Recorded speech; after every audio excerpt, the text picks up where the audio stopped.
সোনার বাংলায় গজব কেন? কে বুকে হাত বাঁধে, কে নাভির নিচে হাত বাঁধে, কে জোরে আমিন বলে, কে আসতে বলে, নিয়ে দ্বন্দ্ব কেন? কারণ কি? মক্কা মদিনায় এত লাইনের মানুষ, কোনো ঝগড়া নাই, দেখলে সালাম, কি মোহাব্বত।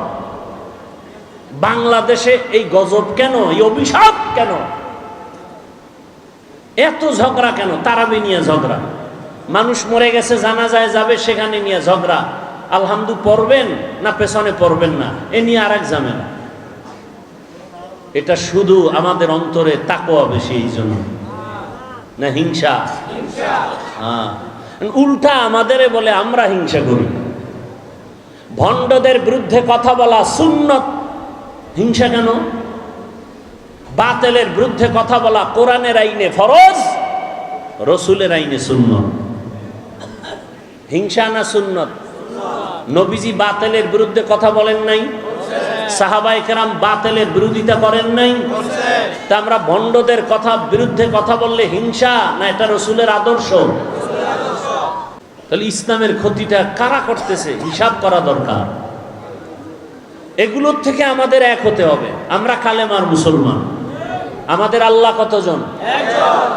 বলেন বলেন। আপনাদের আল্লাহ আলাদা? আমগো হুজুরদের আল্লাহ আলাদা? তাবলিগ চরমনের আল্লাহ ভিন্ন? তাহলে সবার আল্লাহ রসুল, কোরআন, কাবা, ধর্ম, কালেমা, তাহলে ভিন্নতা কেন? দ্বন্দ্ব কেন? দুনিয়াতে আসছি সিস্টেম, বিদায়বেলা কাফনের সংখ্যা, সারা দুনিয়ার পুরুষের কাফন কয়টা, মহিলাদের কতটা, কালার হবে আলাদা। চরমনাইওয়ালাদের কাফনের কালার একরকম, তাবলিগওয়ালাদের কাফনের কালার ভিন্ন। আপনাদের মাধবদী থেকে ভুলতা গাউসিয়া পর্যন্ত পাঁচরুখি সহ যারা সাইনবোর্ড লাগিয়ে আছেন আহলে হাদিস, তাদের কাফন হবে ভিন্ন কালার? কাফনের কালারও, কবরের সাইজ না আপনাদের এলাকার একটু বড় হবে? কবরে রাখার পরে ভেতরে প্রশ্ন হবে কয়টা?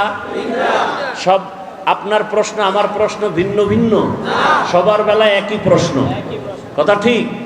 তাহলে আল্লাহ এক, নবী এক, কোরআন এক, কাবা এক, ধর্ম এক, কালেমা এক, কাফন এক, কালার এক, কবর এক, প্রশ্ন এক, এত দ্বন্দ্ব কেন?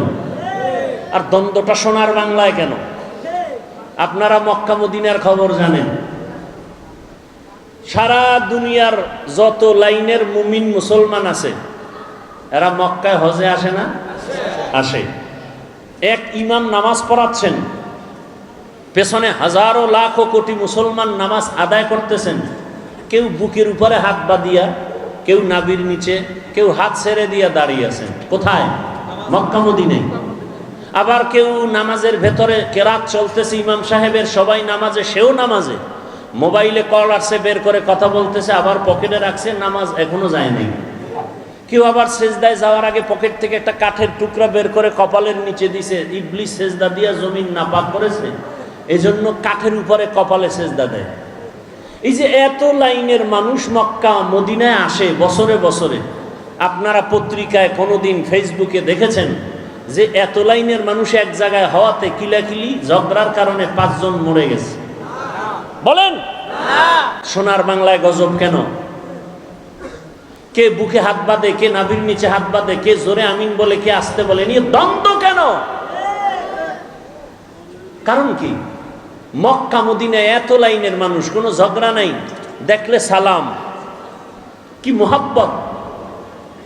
বাংলাদেশে এই গজব কেন, এই অভিশাপ কেন? এত ঝগড়া কেন? তারাবি নিয়ে ঝগড়া, মানুষ মরে গেছে জানাজায় যাবে, সেখানে নিয়ে ঝগড়া, আলহামদু পড়বেন না পেছনে পড়বেন না, এ নিয়ে আর এক ঝামেলা।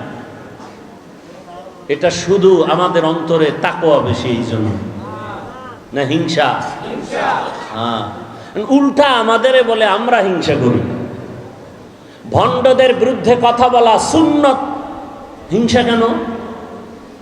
বাতিলের বিরুদ্ধে কথা বলা কোরআনের আইনে ফরজ, রসুলের আইনে সুন্নত। হিংসা না সুন্নত? নবীজি বাতিলের বিরুদ্ধে কথা বলেন নাই? সাহাবায়ে কেরাম বাতিলের বিরোধিতা করেন নাই? তা আমরা ভণ্ডদের কথা বিরুদ্ধে কথা বললে হিংসা না এটা রসুলের আদর্শ? মিসগাইড যেন না হয়, খবরদার। এরপরে কি বলে, তোমাদের হুজুরেরা বয়ান শুনবো, বয়ান করবে, তারা উঠেই গীবত শিকায়াত করে। বলে না? বলে না? আপনারা জানেন গীবত করা হালাল না হারাম? আপনারা যে জানেন গীবত করা হারাম, এটা আলেমরা জানে না? একটু কম জানে। আপনাদের থেকে কম জানে না বেশি? কি বেশি জানে? আলেম ওলামারা যেটা জানে এটা আপনারা জানেন। এ জাতি জানে গীবত করা হারাম, আলেমরা আরেকটু বেশি জানে গীবত করা ওয়াজিব, না করলে গুনাহ হবে। গীবত না করলে গুনাহ হবে। 4 কারণে গীবত করতে হবে, না করলে গুনাহ হবে। এটা তো আপনি জানেন না।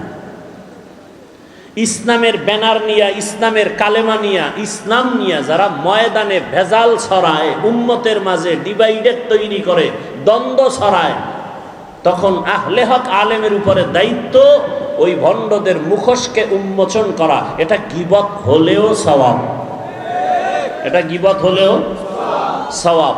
কথা বুঝে আসছে? আল্লাহ বুঝার আমাদের তৌফিক দান করেন।